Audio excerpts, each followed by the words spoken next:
تو ہر وہ کام جو مطلوب اور مقصود ہو اس کو اہتمام سے کرنے کی ضرورت ہے. اگر اہتمام سے نہیں کریں گے توجہ نہیں ہوگی. یہ جو ہزاروں من سونا ائمہ کے مزارات پر لگا ہوا ہے، یہ جو چاندی اور جواہرات اور سونا اور مختلف قیمتی چیزیں ائمہ کی قبروں پر اور ائمہ کی جالیوں پر اور گنبدوں پر اور میناروں پر لگے ہوئے ہیں، کہہ رہے صاحب اس کو توڑ دو، اس کو نکال دو، یتیموں کو دے دو، بیواؤں کو دے دو، یتیم بچیوں کی شادیاں کر دو. جی سوال سمجھ میں نہیں آتا کہ خانہ کعبہ کا کروڑوں ڈالر کا غلاف نظر نہیں آتا.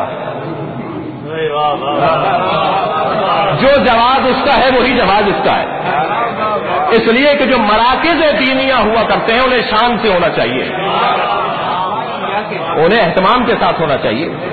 اور پھر یہاں سے کم کر کے کیوں دے دیں؟ ذرا ارادہ تو کرو، اللہ وہاں بھی برکت عطا کرے گا.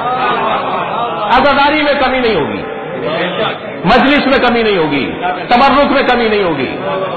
اور الحمدللہ یہ بات وہ آپ سے کر رہا ہے جو یہ مشق کر چکا ہے.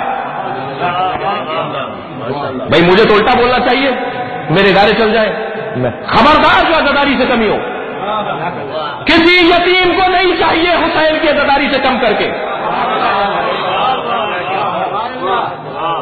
وہ یتیم سکون سے رہتا ہے جو مجلس کو شان سے دیکھتا ہے،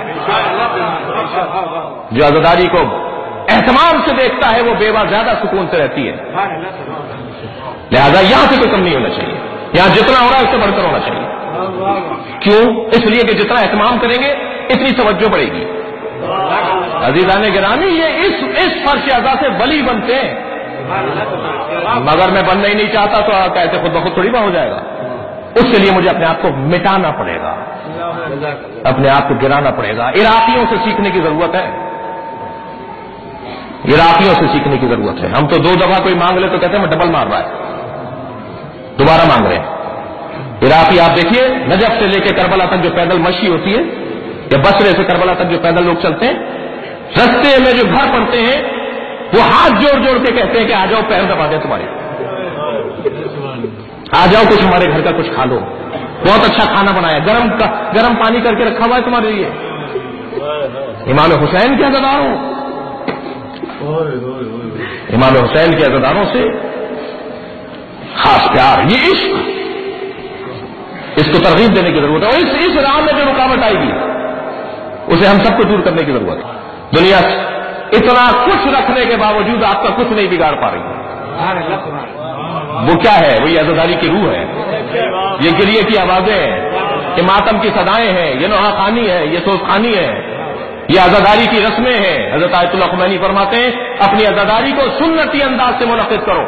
جب انقلاب اسلامی ایران کامیاب ہو گیا تو طرح طرح کی باتیں ہونے لگی کہ فلاں کی وجہ سے کامیاب ہوا، فلاں کی وجہ سے. تو حضرت آیت اللہ خمینی نے پہلا خطاب فرمایا خبردار یہ طرح طرح کی بولیاں مت بولو، انقلاب کامیاب ہوا ہے تو محرم اور سفر کی وجہ سے ہوا ہے.